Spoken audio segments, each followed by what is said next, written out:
Welcome to our explainer on what is, without a doubt, the most infamous piece of real estate on the entire planet. I'm talking, of course, about Area 51.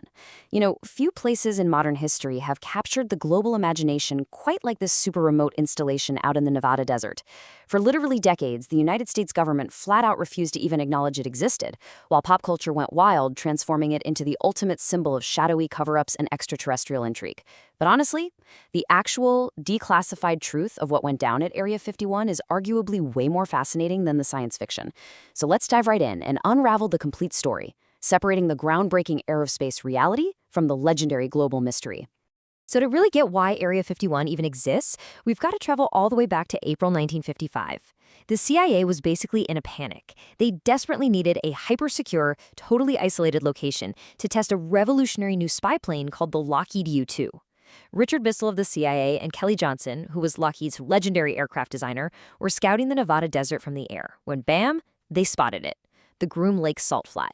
Johnson described it as a perfect natural landing field, as smooth as a billiard table. And the geography? It was absolutely flawless, tucked away, isolated by the Emigrant Valley's mountain ranges, far from any prying eyes, and right next to existing government land. Within just days, the CIA told the Atomic Energy Commission to add this specific parcel, designated Area 51 on their map grid, right into their jurisdiction. What's truly mind-blowing here isn't just the physical location. It's the sheer legal and bureaucratic fortress they built around this dry lakebed. From day one, everything that happened at Area 51 fell under the designation of Top Secret/Sensitive Compartmented Information, or TSCI. And listen, this wasn't just your standard run-of-the-mill military secrecy. This was literally the absolute highest level of compartmentalization the government had. This strict classification created a total impenetrable blackout. Workers couldn't even tell their own families where they were going every day. The flights shuttling personnel back and forth from California, completely off the books. And this absolute wall of silence would hold strong for decades, laying the perfect foundation for all the wild speculation that was bound to follow. And the physical isolation, just as extreme as the legal stuff. Area 51 is tucked inside what military pilots called the Groom Box. It's a massive, heavily restricted chunk of airspace, measuring roughly 23 by 25 miles across, sitting squarely inside the giant Nevada Test and Training Range. And hey, if that wasn't enough to keep trespassers away, it shares a direct border with Yucca Flat. Why does that matter? Because Yucca Flat is where the Department of Energy set off 739 nuclear tests. That's right, you literally could not pick a more hostile, inaccessible, and frankly dangerous piece of geography to hide a secret aviation facility. But here's the thing. A harsh, irradiated desert isn't exactly an easy sell when you're trying to recruit top-tier aerospace engineers and mechanics, right? So how do you solve that human resources nightmare? Well, Kelly Johnson used a pretty heavy dose of irony. He nicknamed the barren, dust-choked facility Paradise Ranch. The CIA actually noted later on that the name was deliberately chosen to encourage workers to uproot their lives and relocate to this budding U-2 test facility out in the absolute middle of nowhere. Eventually, everybody just started affectionately calling it the ranch. The early amenities were pretty rough. We're talking a movie theater, a volleyball court, and a bunch of trailer homes. But hey, it was enough to lure the brightest minds in aviation out to the desert. Now, the ranch definitely didn't stay small for long. As we enter the golden age of Cold War black projects, the facility had to evolve fast. The U-2 program in 1955 gave way to Project Oxcart in the early 60s, which gave us the A-12 spy plane, a jet that could actually fly at Mach 3. Because of that, they had to massively expand the base, laying down a new 8,500-foot runway and building housing for over 1,000 people. By 1966, they were launching the highly experimental D-21 drone, and by 1977, they were literally ushering in the era of stealth warfare with the Have Blue prototype. Every single one of these milestones pushed the absolute boundaries of physics and engineering, which meant they needed tighter and tighter security and an ever-expanding footprint at Groom Lake. To really wrap our heads around the high-stakes, wild engineering happening out there, just look at the D-21 tagboard drone program. And look, this wasn't a little quadcopter like we think of today. We're talking a massive, unpiloted ramjet craft built to fly way over Mach 3.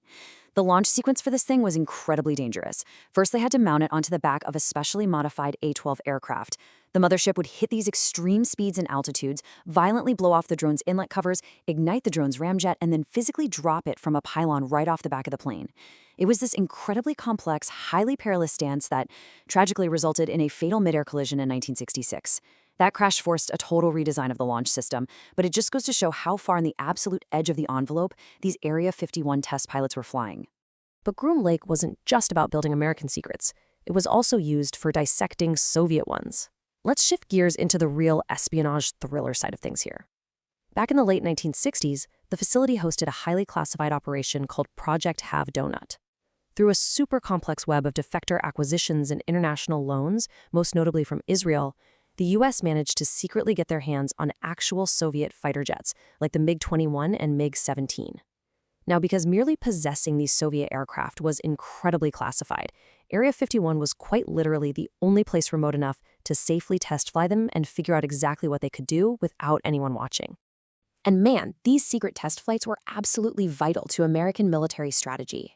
When instructors from the Navy's brand new Top Gun school came out to fly mock dogfights against the captured Soviet MiG-17, it was a total game changer.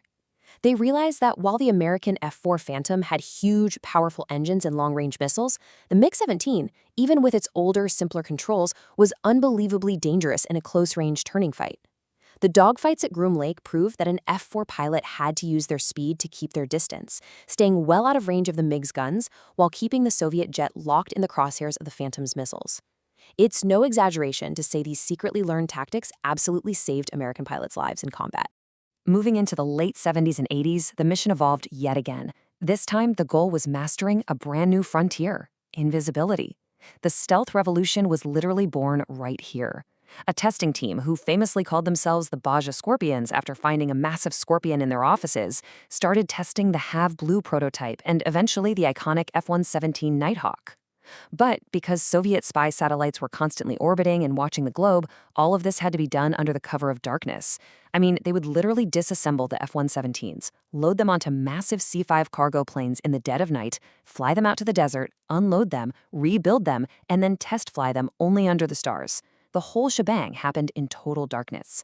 The extreme lengths they went to just to keep stealth technology under wraps were simply staggering. So this brings us to a really fascinating turning point in our explainer today. If these engineers at Area 51 were so incredibly good at keeping secrets, how on earth did a top-secret aviation facility become the absolute undisputed center of global UFO folklore? Seriously, how do we go from cutting-edge Cold War aerospace engineering to flying saucers and little green men in the public consciousness? Well, remarkably, the answer starts with the simple physics of the aircraft themselves.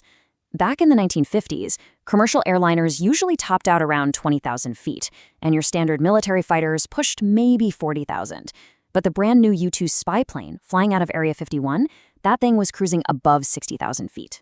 So, in the early evening hours, when the sun had already set for the airliners down below, the U-2 was so incredibly high up that its silver wings would still catch and reflect the high-altitude sunlight. To a commercial pilot down below, looking up into a darkening sky, they suddenly saw a fiery, glowing object streaking across the atmosphere at an impossible height. Naturally, this sparked a massive, immediate spike in civilian UFO sightings. All those panicked reports went straight to Project Blue Book, the Air Force's official UFO investigation unit.